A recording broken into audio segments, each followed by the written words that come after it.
Okay, now let's look at the concept of odd days here. Odd days means how many extra days we have. So given a year to us, it can be a leap year or it can be a normal year. A leap year has 366 days, whereas normal year has 365 days. Okay, so if you divide the normal year with 7, why we are dividing it with 7? Because we have 7 days only, Sunday to Saturday. So if you divide it with 7, you will have 52 weeks, means 52 times it will be divisible, but extra 1 will be there, 1 odd day will be remaining. So this is the remainder, and this is what you will get after division. You will get some quotient you can think of. Okay, so you are dividing 365 divided by 7, quotient you will get 52 and remainder you will get 1. What this means is you have 52 weeks and 1 extra day you are getting. Whereas if you will take leap year, it has 366 days. So you can guess, if you will divide 366 divided by 7, you will have 52 weeks, but this time you have 2 odd days. This is very important. So normal year will have 1 odd day and leap year will have 2 odd days. Now come here. With this concept, here you can come for first 100 years. For first 100 years, if you will divide 100 divided by 4, you will have 25. But 25 what? 25 leap years. Okay, so if you started from first, second, third, fourth, likewise you went till 100. How many of them, how many of those years between 1 to 100 is leap year? So it is telling 25. But is it is including 100 as well. But 100 is a century year, you can see. So you have to check the divisibility by 400. It is not divisible by 400. Hence you have to remove 1 and total 24 leap years will be there.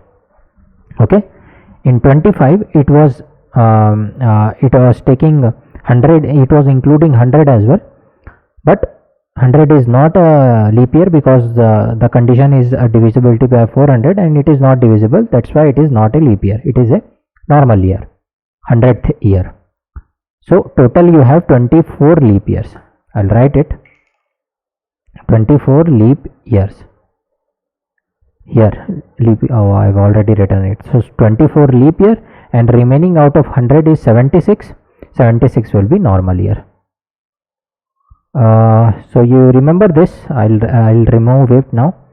Okay, yeah, I want to write something actually, so I will remove this. So here you can see you have 24 leap year and 76 new years. So what are those years? Just to give you a pictorial representation, I am giving you. So 1 to 100 you are going. So every fourth one will be the leap year, right? Because the divisibility is divided by 4. So 4, 8, 12, 16. These are leap years. 4, 8, 12, 16. 20, 24, 28, 32, 36, 40, 44, 48, 52, 56, 60, 64, 68, 72, 76, 80, 84, 88, 92, 96 and 100. It has to be, but it is a century year and we figured out that this is not a leap year. So you can see 1, 2, 3, 4, 5, 6, 7, 8, 9, 10, 11, 12, 13, 14, 15, 16, 17, 18, 20, 21, 22, 23, 24. So you can see total 24 leap years you have, and apart from this, whatever you will have between 1 and 100, that will be normal year. Just to give you an example, like 3rd year, 13th year, 9th year, or maybe 41st year, 53rd year. Likewise, you will have total 76 normal years. Just to give you a pictorial representation, so that you will be with me. Okay, so I'll remove this. this was just for your visualization. So now you might have got it, but between 1 to 100 you have total 24 leap years and 76 normal years, and 24 leap years is excluding 100 because it is not divisible by 400. Why we are checking with divisibility by 400? Because it's a century year. Okay, so now we have this. So you can calculate the odd days, number of odd days. Total number of odd days will be 24 into 2 because this is a leap year, and remember a leap year has 2 odd days and normal year has 1 odd day. So I took normal year multiplied with 1. So if 1 has 1 odd day, then 76 will have 76 into 1.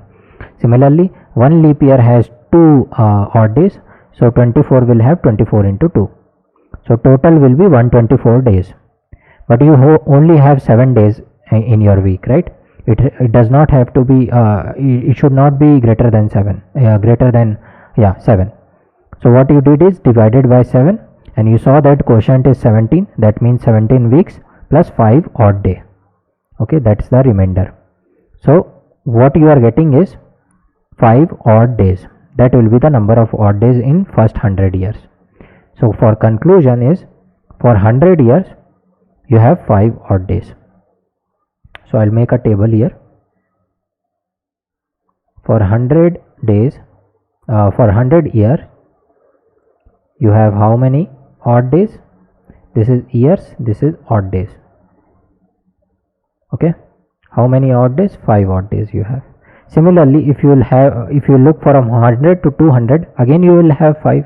So I can say till 200 I will have 10 odd days. 5 into 2. Okay, 10 odd days. 10 odd days. Just I have multiplied 5 with 2. Between 1 to 100 you had 5 odd days. Similar logic I have applied. Between 100 to 200 also you will have 5. So 5 plus 5 total it will be 10. So 5 into 2 also you can do. 10 odd days you have. So 10, but we only have 7 days in a week. So divide by 7 and you will have what the remainder. This is what we want, right? We don't want this, we want this. So 3 will be the odd day. Okay. Similarly, if you will go for 300, you will see this has to be multiplied with 3. So 5 into 3 is 15. 15 odd days, but you have only 7 days in a week. So divide by 7 and remainder is 1. Okay. And finally, if you will have 400, then what will happen? 5 into 4. 5 into 4 is 20 odd days. Odd days. But 400 is a century year as well as it is divisible by 400. So plus 1 extra odd day you will have. That will make it 21, and if you divide it by 7 you will get 0 remainder. Means 0 odd day. So here you will write 0. This is the main thing. This I will be using in my program. Okay. So this table you have to remember, and we will be using this table in our program. So hopefully you got it. For first 100 years we have 5 odd days. For next 200 we have from first to 100 you have 5 odd days. First to 200 you have 3 odd days. First to 300 you have 1 odd day. First to 400 you have 0 odd day. So what is the thing I am trying to achieve by doing this? Now you know that in 400 years we have 0 odd days. So I look for 400 multiples. 400, then 800, then 1200, 1600. Let's say I have to find 1943.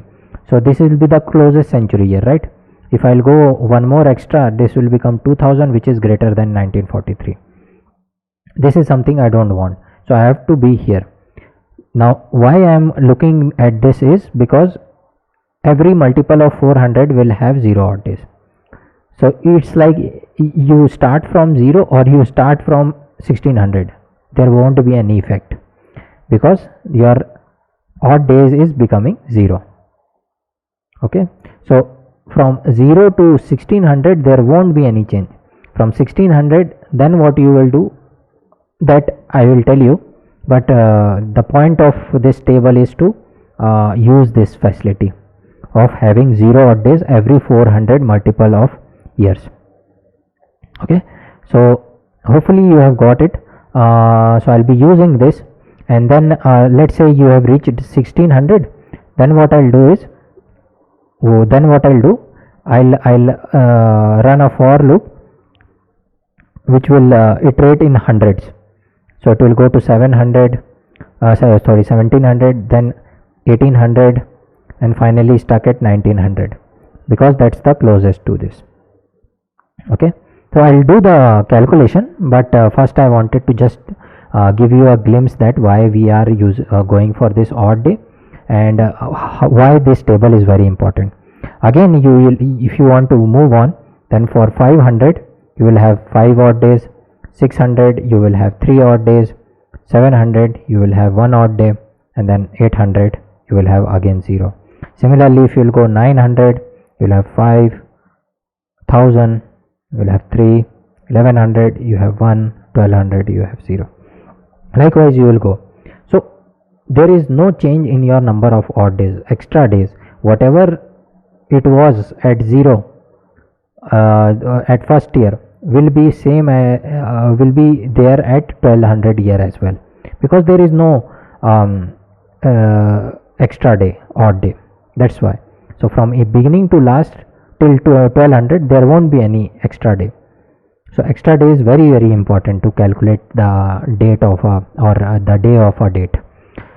Okay, so now this is what is so how I am gonna fit this in my program is, I'll run a for loop.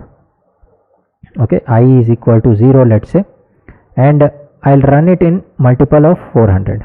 So I into 400, if it is greater than my year, then it will go inside, it will save century year is equal to I minus 1 into 400.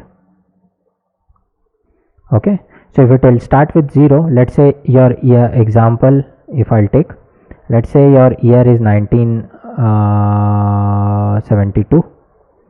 So you have to reach the closest century year. So century year will be at the last it should be 00, right? So 1972, so 1600 will be the closest, right? So if I is starting from 0, this will be 0, year will be less than, year will be greater than this quantity. So this okay, this is if condition, sorry, and there will be a while loop. While I is greater than 0, it will check if it is this condition meets, and then it will do I plus 1. Okay, that's how it will work, where I is 0, I will initialize. So that is how it will, just giving you a rough idea. Okay, so if example, if it is 1973, then what will happen, I is equal to 0, if it is greater than I'll take I is equal to 0, and I is greater than equal to, I'll take, else it won't satisfy, equal to, greater than equal to 0, then it will come inside and it will check whether 0 into 400 is greater than 1973 or not. If it is not, it will increase the value of I, it will run again. Okay, while loop you already knowing how it works. Then again for I is equal to 1, it will check whether it is working or not. So it will be 400, this will be 1972, again this is not greater, so it will again increase. At I is equal to 4, you can see 1600, for I equal to 5, you can see this will become 2000, and this will be 1973. So this will be executed. There is a variable called century and underscore year that will take I minus 1, that is 5 minus 1 is 4, 4 into 4 is 1600.